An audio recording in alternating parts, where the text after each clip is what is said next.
es un enorme placer y un honor poder estar aquí en Montevideo, Uruguay, en la casa del presidente José Mujica. Gracias, presidente, por recibirnos. Un gusto saludarlo y a través suyo a su pueblo. Muchas gracias. Lo tienen en un altar muy alto. No, yo soy un paisano con alguna lectura. ¿Qué es lo que más ha leído? Probablemente historia, filosofía, inevitablemente un poco de economía. Pero he tenido la suerte de vivir mucho. ¿En qué se le ha ido el tiempo a usted? En el intento de cambiar, de lograr un mundo un poco más igualitario. ¿Lo logró? En materia de oportunidades. ¿Para su gente lo logró? ¿Avanzó algo? Yo creo que arrimé algunos terroncitos a cuenta de mayor esfuerzo. Una vieja quimera humana. ¿Cómo conciliar libertad e igualdad? Aquel grito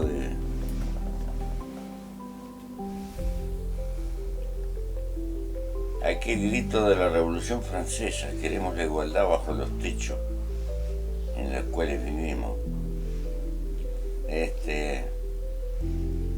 No es lo mismo hablar de igualdad que la grosería del igualitarismo, de pensar de que todos tenemos que consumir lo mismo. No, es otra cosa. Me refiero a esa quimera de una semejanza de oportunidad en el arranque de la vida. Después cada cual verá lo suyo, porque los humanos somos entidades particulares cada cual, ¿verdad? Cierto. Cuando llegué ante usted, lo saludé y le dije: señor presidente, y me dijo: dime Pepe. Es usted el Pepe más famoso. Tiene el nombre del Padre de Cristo. Es el diminutivo de Padre putativo. Pero yo me permito, es más, debo decirle, señor presidente, y si le toco el nombre de Pepe y el Padre de Cristo, permítame ser no insolente, sino insolemne, quitarle solemnidad al diálogo. Tal vez si quiso ser papá, quiso ser padre. Tal vez sí, porque estamos programados así. Mi generación era muy racionalista. Nuestro abuelo probablemente sea Robespierre, que rompiendo con el mundo escolástico se fue al extremo. Quisieron inventar el homo programático, mera ideología. Hoy sabemos que como criaturas somos mucho más complejos. Tenemos una expresión consciente y más o menos racional, y tenemos un sustrato emotivo muy determinante en muchas cosas de nuestra vida. ¿Y le hubiese gustado tener un hijo, una hija? ¿Lo ha pensado? Naturalmente que sí, pero... ¿Por qué no lo tuvo? Porque anduve mucho de matrero. Demasiado. ¿Y en la cárcel, mucho? Sí. ¿Fue lo peor que le pasó? ¿O tal vez lo marcó más la pérdida de su padre a los 7 años? No puedo tenerlo claro, pero cualquier ser humano es él y sus circunstancias. Es muy probable que si no hubiera vivido lo que viví en la cárcel, no sería quien soy o quien fui.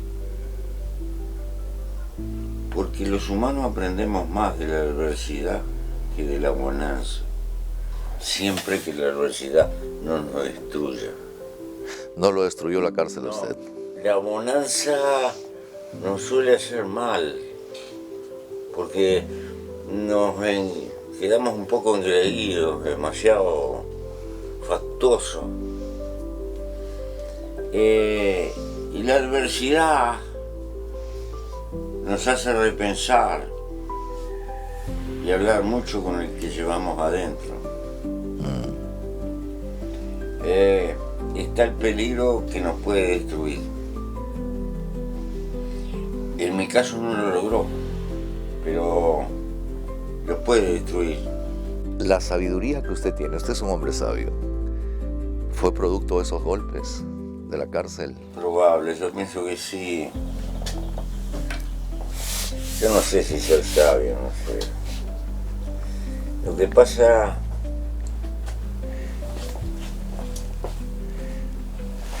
que hay una categoría que es, por un lado, conocimiento. Sí. Por otro lado, experiencia. Sí. Eso que llamamos sabiduría es una convergencia de conocimiento y vista. No es lo mismo sabiduría que conocimiento. La sabiduría tiene que ver con el acontecer del rumbo de la vida. El conocimiento es más bien una disciplina de carácter científico. Eso que llamamos sabiduría es algo que va unido al conocimiento, pero la peripecia del acontecer de la vida. Y a veces la vida nos ayuda y a veces no, según las circunstancias. Yo pasé 7 años sin un libro. ¿En el calabozo? Porque no era cuestión de cualquier presidio. Y ahí tuve que inventar formas para no... Volverse loco. ¿Pero terminó en el psiquiatra? No. ¿O era un pretexto para que leen libros? No, me llevaron al psiquiatra porque me había hecho una alucinación que me hacía doler los oídos. Y esos 7 años, presidente, ¿no tuvo un libro, no tuvo un cuaderno, no tuvo un lápiz, no tuvo contacto humano tampoco? Sí, cada 3 o 4 meses me venía a ver mi madre, le permitieron una vez, nada más. ¿Y estaba solo en ese calabozo? Solo. ¿Y recibió torturas? Torturas inútiles, plantones y cosas no llevarme al baño, por ejemplo. Fue muy duro porque nos tenían en unidades militares 5 o 6 meses y después nos pasaban a otro. Y así. ¿Qué era lo que más extrañaba en la cárcel? Es probable que para los humanos la soledad es cosa muy seria. Los humanos somos animales gregarios. ¿Y es feo estar solo? Fíjese que en toda la forma de derecho antiguo, después la pena de muerte es lo más grave que te echaran de la comunidad. Oh. La timia. Sí. ¿Verdad? Sí. Por algo será. Sí. Que te saquen. Porque la megalópolis moderna ha inventado la soledad dentro de la multitud. Hay muchísima gente sola en el mundo. De otra manera, ¿verdad? Rodeado de gente, pero sin comunicarse. ¿Y en la pandemia ha vuelto a la soledad? Felizmente con su esposa. Lo que pasa es que la respuesta es la misantropía, mirar para adentro. Rumiar. Las horas de horas. Rumiar. Y a mí me quedó incorporado eso. ¿Así? Me quedó incorporado en eso. Entonces yo estoy trabajando en el campo y me da vuelta la cabeza. Y voy hablando conmigo mismo. Como lo hacía en el calabozo. Sí. ¿Conversaba mucho con usted? Sí. ¿Qué se decía? Me hacía preguntas imposibles. Como esta. Tú quieres cambiar el mundo. Pero ¿cuál es el disco duro con que los humanos venimos a la vida. No estaremos peleando contra el disco duro, ¿verdad? Sí. ¿Se da cuenta que semejante pregunta yo no me la podía contestar en la soledad de un calabozo? Cuando salió, ¿le encontró respuesta? La fui a buscar. ¿Y cuál era? Dije, la respuesta probablemente que esté en la antropología. Y fui a ver, y me traje un tratado de antropología y eso. Y digo que los humanos todavía estamos confusos en eso. Pero algunas no tengo una definición clara. Qué interesante. Pero sigo haciéndome preguntas. Hay que tener mucho tiempo para hacerse una pregunta. Y es lo que más ha tenido usted. Tiempo preso, ¿eh? Sí. Sí. ¿Por qué llega usted a político y por qué a revolucionario, activista? Mi militancia política, mi militancia estudiantil cuando iba al liceo. ¿En la secundaria? Sí, había una agrupación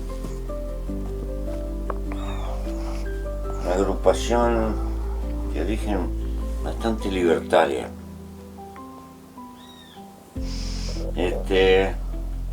Ahí, y después seguí militando y con una vocación fuerte. Me gustaba mucho la historia y la filosofía y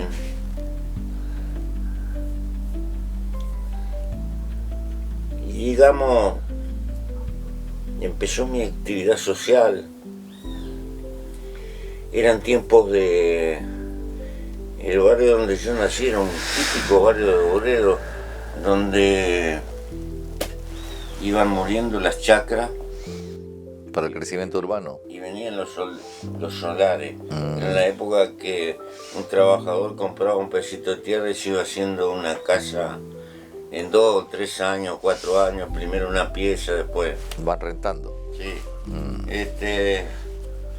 Y que de mañana temprano había multitud de trabajadores que tomaban los vehículos que iban por un lado y eso. Naturalmente, las cuestiones sindicales y todo eso estaban en el medio ambiente. Y acá había una concentración muy grande de obreros frigoríficos. Y bueno, me ligué mucho a las luchas sindicales, digamos. Sindicales de esa época. ¿Y cómo llega la violencia, presidente? ¿Por qué el movimiento Tupamaru? ¿Por qué eso? Acá en el Uruguay fue durante la década del 30, del 40, durante el 30 tuvo un golpe de Estado. Después salió de ese golpe de Estado, entró en una formulación democrática más o menos eficiente, pero abruptamente, pasada la guerra de Corea, esta región del mundo, que estaba muy bien en el contexto de lo que es América Latina. Sí, claro. Hizo así. Estamos hablando de los años 50. Sí, porque los términos de intercambio no se deterioraron de una forma. Cuando Europa sale de la guerra y pasa la guerra de Corea, Europa se cierra. Sí. Y entonces nosotros habíamos vivido, habíamos sido una especie de hijos bastardos del imperio inglés. Comparativamente, el imperio inglés nos llevó como cualquier imperio lo que nos tenía que llevar, pero nos trató con estabilidad, a nosotros y a la Argentina. Sí. No es casualidad que en la década del 30 la mitad del Producto Bruto latinoamericano era Argentina. Y Argentina estaba, dice Churchill en Yalta, no dejen que la Argentina se haga potencia. Era en realidad toda la región, nosotros también. Sucumbimos. Y aprendimos una lección histórica. Cuando un país está bien y cae de golpe, sufre más que cuando está abajo. el que pierde sufre más el bien perdido que el que no lo ha tenido. El bien no es sabido hasta no haberlo perdido, ¿no? Sí. Se le da valor cuando se pierde. Se le da valor cuando se pierde. ¿Y cómo llega a la violencia a usted? ¿Cómo llega Bueno, a los Tupamarus? ¿Cómo llega a un movimiento guerrillero a agarrar armas, bombas, secuestros? Porque en América Latina menudeaban los golpes de Estado. Sí. Y no nosotros. Aquí todo el movimiento obrero educaba a la gente de que al golpe de Estado se le contestaba con la huelga general. Pero digamos, la huelga general es un tema pacífico, pero usted con los Tupamarus toma las... Llegamos a la conclusión, empezamos a llegar a la conclusión de que la huelga general era importante, pero que había que transformarla en una insurrección. Armada. Armada. ¿A qué edad toma las armas usted? Ya 30 y pico años. Era muy frecuente en América Latina. Hay que ubicarse en el contexto de un mundo que era... La insurgencia guerrillera, Colombia, Perú, Bolivia, Uruguay, ¿no? Muchos países se levantaron en armas. Era tal vez la secuela de la presencia de Fidel Castro, ¿no? ¿Fue la semilla? Acá estuvo el Che Guevara y recuerdo que nos dijo en la universidad, tenga cuidado, cuando se dispara el primer tiro no se sabe cuándo viene el último. Es curioso, pero teníamos el íntimo convencimiento. Nuestro grado de violencia no tiene nada que ver con lo que pasó en otros países de América Latina. Lo de ustedes fue muy fuerte, mucho muerto, mucho secuestro. No. Nos llegan a... Puede haber 150 muertos en total en una lucha de muchos años. ¿Cuántos años Acá lucharon? la vida humana vale mucho. Mucho. Vale políticamente mucho. Tanto así que a usted lo toman de rehén. Sí. No sé. Es el gobierno el que lo toma de rehén para que su organización no asuma actos violentistas, porque si no los ejecutaban. Sí. Era una tortura psicológica diaria. Sí, así nos tuvieron un montón de años. Y por eso nos sacaron de los centros penitenciarios, nos llevaban y nos tenían por los cuarteles, éramos 9. 9 siempre. ¿Cuántas veces se fugó? ¿3? 3. ¿Su cerebro estaba siempre pensando en fugar? Por supuesto, el hombre busca la libertad, aunque es una quimera, pero la busca. ¿Cuánto tiempo estuvo libre después de las fugas? Habría estado, yo qué sé, 2, 3 veces, 2, 3 años. ¿Siempre en la clandestinidad y dentro de su país o salía afuera? No, siempre adentro. ¿Ha matado usted, presidente? No. No, nunca. Casualidad. Pero sí estaba dispuesto. Me jugué la vida y tengo varios balazos. 9 balazos. ¿En una sola confrontación o en diversas? No, 2 o 3. Y con tantos huecos, ¿cómo sigue vivo? Bueno, gracias a la vida. ¿Qué le ha dado tanto? Sí. ¿Qué es lo que más le ha dado la vida? Me ha dado experiencia. La vida es hermosa. ¿En la cárcel pensó ser presidente o de niño soñó ser Y me presidente? pasó. ¿Y se siente satisfecho de haber sido presidente? ¿Hizo mucho? ¿Hizo poco? Hice poco con respecto a lo que había que hacer. Sufrí todas las limitaciones que significa la función presidencial. Pero me quedó una cosa. Quedó una corriente política bastante importante que está allí, de gente más joven, que sigue, y me parece que es lo más valioso, porque los humanos pasamos y las cosas quedan. Quedan como... Me estaba mostrando que acá tiene usted una joya. Sí. Y este es una artesanía peruana. Este es nuestro dios Huiracocha. ¿Qué tiene acá? ¿Qué es esto, presidente? Eso ¡Wow! es Esto vale. un libro de campaña de Este es el Che Guevara, Che Guevara. escrito con su puño y letra. Sí, sí. ¿Él se lo dio? ¿Cómo llega a usted? No, él no me lo dio. Yo estuve con él, era muy joven, conversando.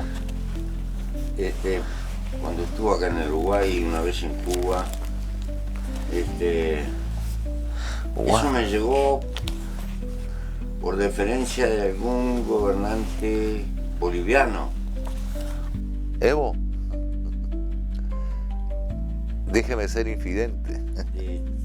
Creo que esto me lo arrimó Choquehuanca,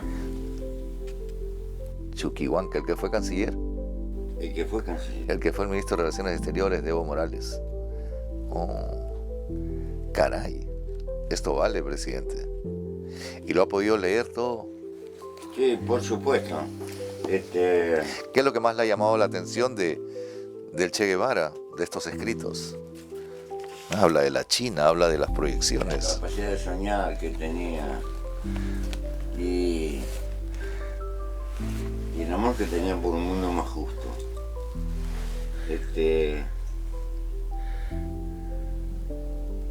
La historia humana,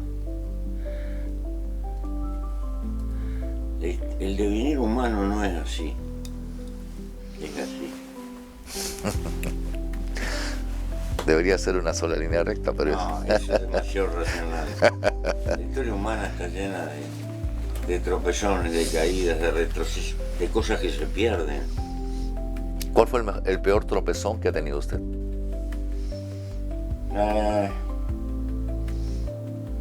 El peor tropezón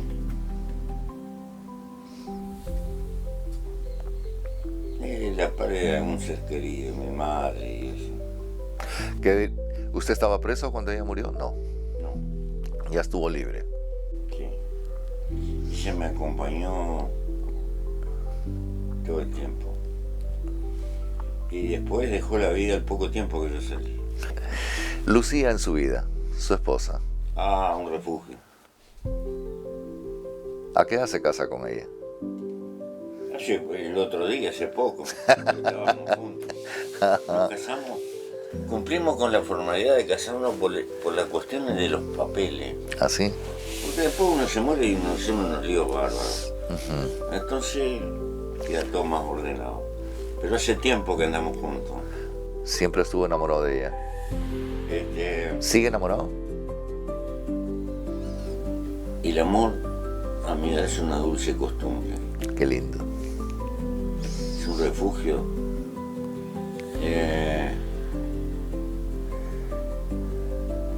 Es la forma de dispararle a la soledad.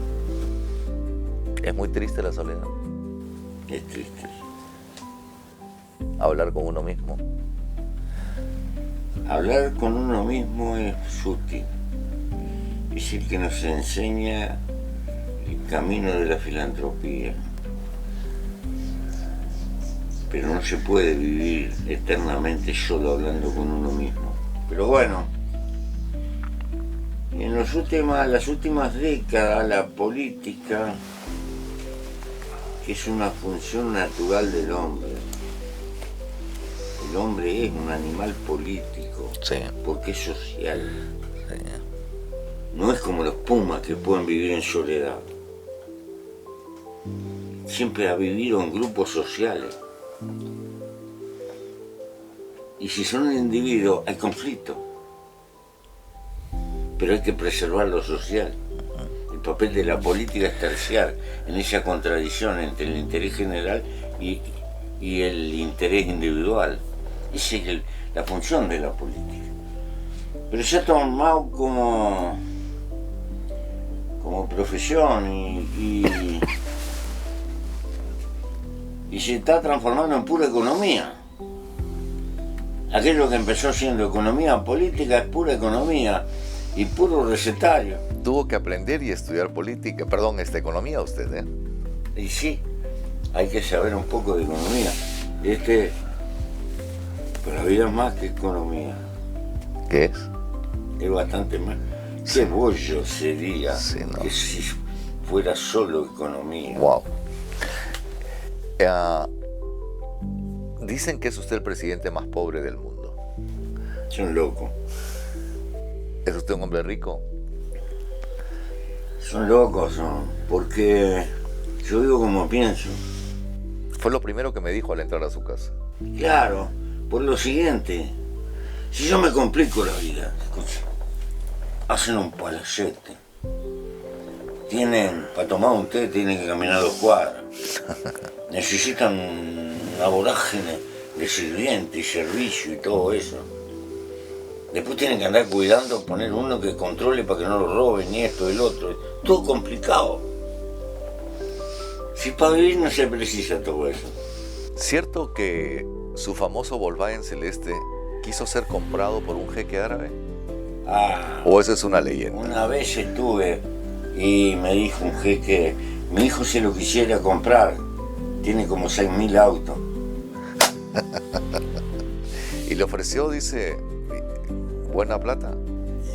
Y mi hijo se lo va a querer comprar, y dije, yo lo agarré para la joda, lo agarré. Yo cuando salí presidente tenía un Volkswagen como ese. Ya. Un poco más de tartalado.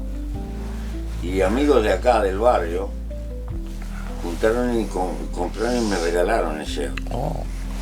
Y yo el mío se lo regalé a otro. ¿Y cómo voy a vender un regalo que me hicieron mis amigos? Me dijeron que fueron 10 millones de dólares lo que le ofrecieron por el Volkswagen. No, me dijeron, pero yo no quise ni hablar. Porque no era un problema de precio.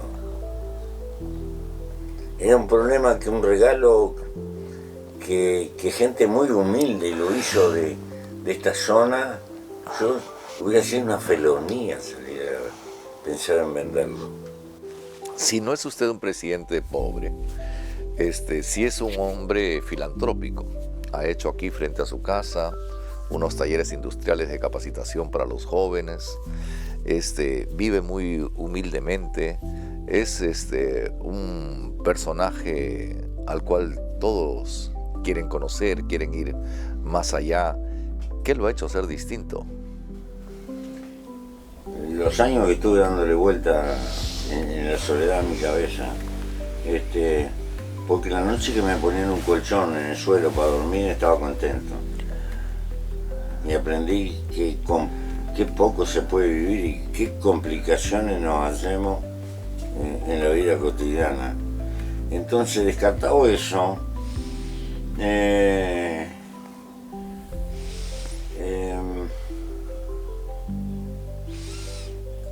el punto de vista filosófico, vengo a hacer algo así como un neoestoico. Pobre es el que precisa mucho, porque no le alcanza nada. Ese es pobre. Esta definición no es mía, es de Séneca. Entonces, si amo la libertad, ¿qué significa la libertad? Es gastar tiempo de mi vida en aquellas cosas que me motivan, que a ti pueden ser otras y a aquel otra. Por eso es libre. Si estoy sometido a la ley de la necesidad, no soy libre. Tengo que cubrir las necesidades. Pero resulta que vivo en una civilización que me multiplica siempre las necesidades. Entonces yo tengo que saber elegir lo que son necesidades intransferibles y descartar lo demás para tener tiempo. No odiaba a sus torturadores. Llegó a amarlos, como Cristo predica. Amar al prójimo como a ti mismo. Pero aprendí una cosa, no se puede vivir cultivando el odio, porque el odio lo destruye a uno mismo.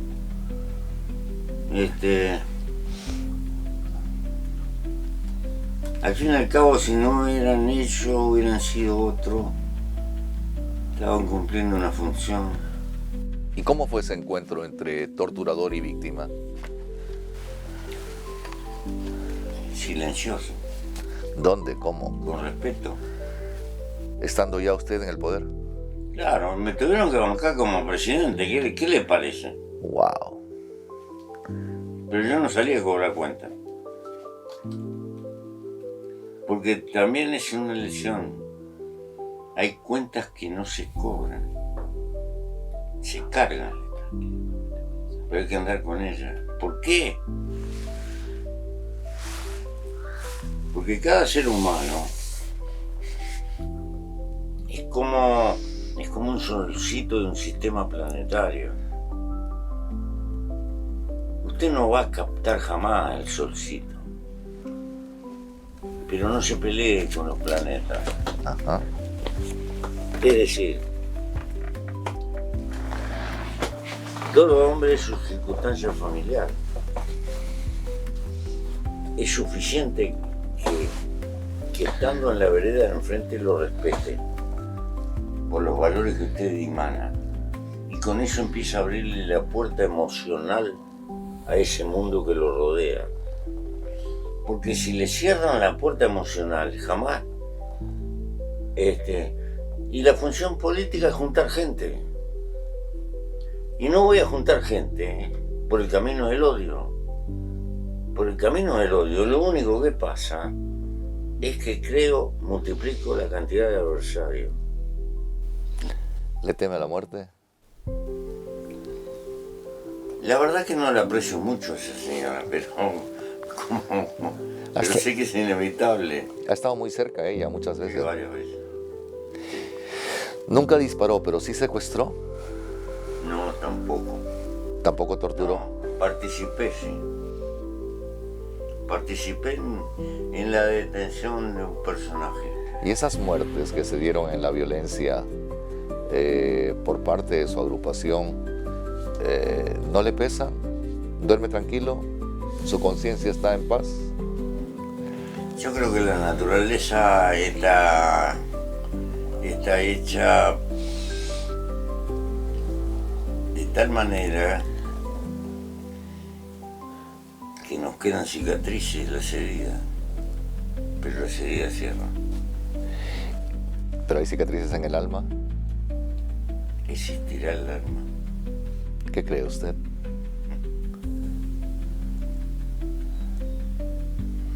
Quisiera creer que existe. ¿Qué fue lo mejor que hizo usted como presidente? ¿Cuál es el legado más importante? ¿Cuál fue su obra, su acción, su actitud que lo llena de orgullo o que pueda trascender?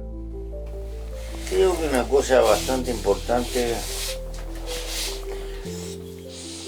Acá existe una universidad histórica fundada allá por 1830, 1840. Una universidad pública. Y nosotros logramos que se fundara otra universidad dedicada al interior del país y dedicada a las cuestiones tecnológicas, diseminada por el interior. ¿Eso hizo? Se logró, costó mucho,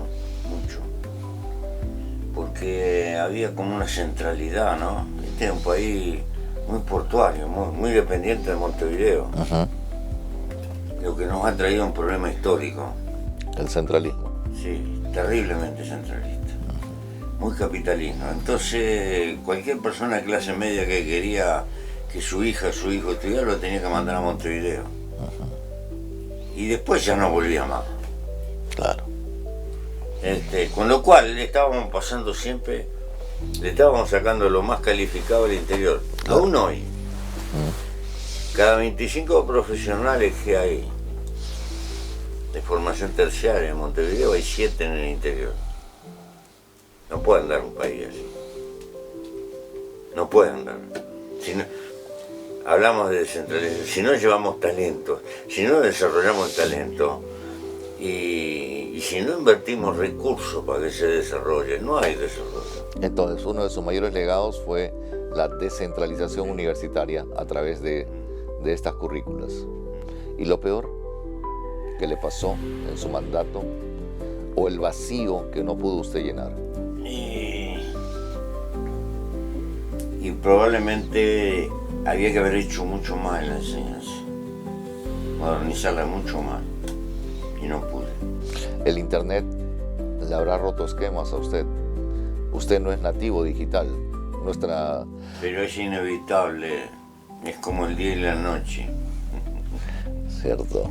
En el mundo en el que vivimos, que uno no pertenezca a un mundo y no se da cuenta por dónde va el rumbo del porvenir. Con todas sus virtudes y sus defectos más.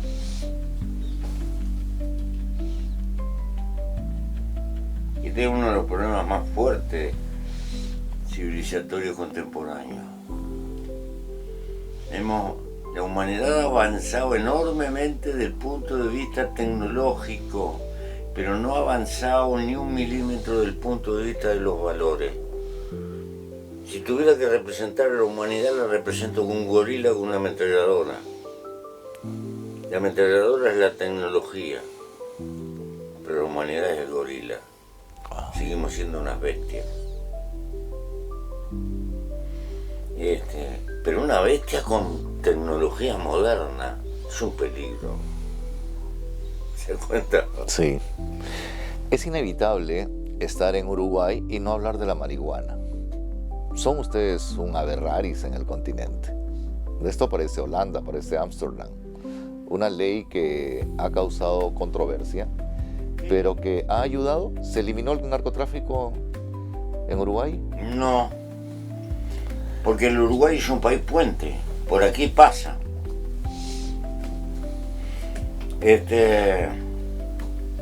Y creo que, porque en definitiva la política de la marihuana no es otra que un primer escalón. ¿Por qué se sacó esta ley? Porque usted no es de fumar marihuana, no es marihuanero usted. Nunca ha probado marihuana, ¿eh? No. En la cárcel tampoco. No, y a tal punto yo no creo que ninguna adicción sea algo favorable. La única adicción que puede ser favorable es el amor. Las demás se las dejo por el camino. Uh-huh. Desde la marihuana a la coca. Ahora, el problema es que la humanidad no se hace cargo del fracaso. Si tú quieres cambiar, no puedes seguir haciendo lo mismo si la realidad te demuestra que estás fracasando rotundamente. Y llevamos un siglo de represión de las drogas. Y hemos creado todo el imperio del narcotráfico. Tenemos dos problemas. Por un lado, la drogadicción y por el otro, el narcotráfico. Esta es una política que empieza a ser estúpida. Si países como Estados Unidos, con el poder que son un colador, le entran por todos lados, tenemos que llegar a la cuenta que el camino que estamos llevando adelante no da resultado. Y que gastamos un platal creando aparatos gigantescos y cosechamos un profundo fracaso. Y mire qué cosa curiosa. Esa es la única cosa que puedo estar de acuerdo con Friedman. ¿Con Milton Friedman? Sí, claro. Sí, porque es un análisis allá en la década del 90 que dice que la política represiva termina siendo un monopolio a favor de los audaces. Wow. Es decir, encara la drogadicción desde el punto de vista de la libertad de mercado. Entonces dice, como se reprime, es un monopolio a favor de los audaces con una tasa de ganancia impresionante. ¿Los países deberían de imitar lo que hizo Uruguay con el cannabis, con la marihuana? Yo creo que tenemos que revisar eso, porque la drogadicción es una plaga. Pero tengo dos plagas, tengo el narcotráfico y tengo la drogadicción. Yo creo que hay que buscar mecanismos que el consumidor pueda consumir, tenerlo controlado y tener registrado su consumo, y cuando el tipo se pasa, atenderlo y atenderlo a tiempo. Si lo tengo en el mundo clandestino no lo puedo atender. Ahora, Pero ustedes tienen una política que ha sorprendido al mundo. La marihuana, el aborto, el matrimonio igualitario, pero son, digamos, unos temas en los que básicamente se queda el precepto de José Mujica a nivel mundial. ¿Qué es lo que a usted lo... Yo leí en un país, escuche, Sí, ese señor, don José María Ordóñez, sí, reconoció la prostitución y la legalizó, con derechos sociales, revisación y todo, no se le ocurrió prohibirla. fue un presidente revolucionario, ¿no? Sí. Se casó con una mujer con 3 hijos en pleno mandato. ¿Sabe lo que inventó? No, Por ahí, por 1914.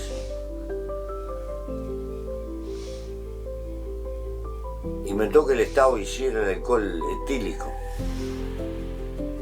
No prohibir la bebida, sino hacerlo bueno, porque en esa época lo entrenaban con alcohol de madera. pues ya, Y de ahí sacaba recursos para atender la salud pública. No se le ocurrió prohibir el alcohol. creativo, ¿eh? ¿Se da cuenta? Tiene cantidad de cosas. En definitiva, el divorcio de la mujer en 1911, por su sola voluntad, era revolucionario. En el 911, imagínense. Entonces, nosotros heredamos esa cultura. Porque hay una tendencia en la sociedad a negar y a prohibir lo feo, pero sabiendo que lo feo sigue existiendo. ¿Y qué los hace vanguardistas? ¿Qué los hace distintos? ¿Qué los hace pioneros y primeros? No sé, debe haber sido una cultura, las oleadas inmigrantes de luchadores sociales que dieron acá. ¿Viste, señor Valle? Sí, Valle Ordóñez. Echaban a los dirigentes sindicales anarquistas de la Argentina, los deportaban, y cuando pasaban por el puerto de acá les daba asilo y trabajo. Era un país de puertas abiertas. Nosotros, en el fondo, hemos sido un país liberal en el sentido más profundo del término, porque han bastardeado el liberalismo, lo reducen a una cuestión, a un recetario meramente económico y dejan por el camino toda la humanística que significó el aporte del liberalismo, ¿no? Claro que sí, No es un recetario solo económico. cierto. Lo llevo y lo traigo de diversos temas. ¿De qué se arrepiente, presidente? ¿Qué es lo peor que ha podido hacer o que le ha marcado la vida? Me quedaron muchas cosas por hacer y demasiada injusticia. ¿Usted quería un gobierno socialista y llegó a un régimen capitalista? ¿En donde tuvo que adecuarse a la circunstancia económica?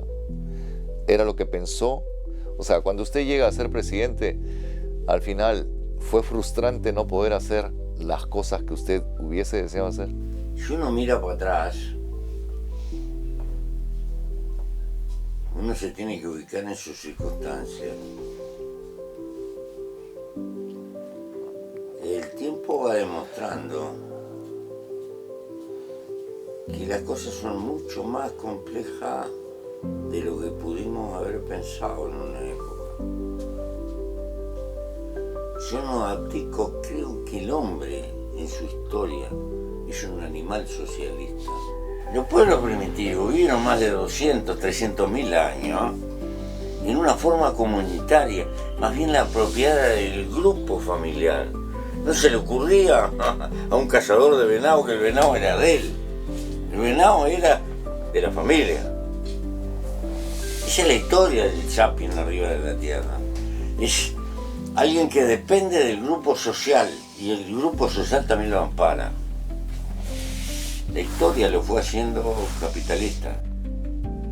Pero hay que ver el socialismo como la fruta madura de un árbol superior civilizatorio y no como una bestialidad de que se le puede pasar a la gente por arriba para imponerle un sueño. Hay que construir. Tiene que ser hijo de una sociedad desarrollada que no tenemos vastamente, donde aprendamos a ser gobernantes de nosotros mismos. ¿Fidel no fue socialista? Quiso serlo. ¿Y el Che? Y teníamos la misma enfermedad. Éramos esclavos de nuestro tiempo y de las limitaciones de nuestro tiempo. Para mí son tipos maravillosos. El Che y Fidel. Escalones del conocimiento humano. Es a partir de... Porque vamos construyendo una escalera del pensamiento. ¿Vive usted con solo el 10% de su sueldo? ¿El 90% lo dona? Yo ahora estoy jubilado. Me jubilé y la jubilación mía son 80.000 pesos uruguayos. Ya que la cuenta son... $2.000. $2.000. Es un disparate. Ahorro plata. Con $2.000. Más el sueldo de jubilado de su esposa. Me sobra. Sigo haciendo alguna cosa social y todo lo demás. ¿Ha hecho una escuela técnica al frente? Sí. ¿Ha servido? ¿Alberga mucha gente? Y ahí están luchando los muchachos, porque hay un barrio muy pobre acá y... ¿Y por qué se ha aislado? ¿Por qué se vino tan lejos? Porque prefiero, no, me gusta estar entre la naturaleza. ¿Qué es lo que cultiva? Alfalfa, es una palabra árabe. Alfalfa, sí. Quiere decir la buena planta. Oh. Maíz, zapallo, verduras para comer, qué sé yo, y forraje, tengo un vernáculo, planto algunos tomates. ¿Es para el pan llevar o comercian acá en la zona? No, es todo para el consumo acá y nada más. Pues presidente, le agradezco, verdaderamente. Le agradezco yo y llévenle un abrazo a su pueblo. He tenido muchos amigos de allá y una sincera admiración por la historia del pueblo inca. Hay mucho por hablar y por hacer con usted. Y creo que el cine, la televisión, debe de escuchar a un hombre, no sé si un hombre bueno, pero sí un hombre sabio. No se puede ser muy bueno. ¿Qué debería decir su epitafio? La vida es hermosa. Me quedo con ello. Señor presidente, muchas gracias. Un gusto. Encantado, un honor.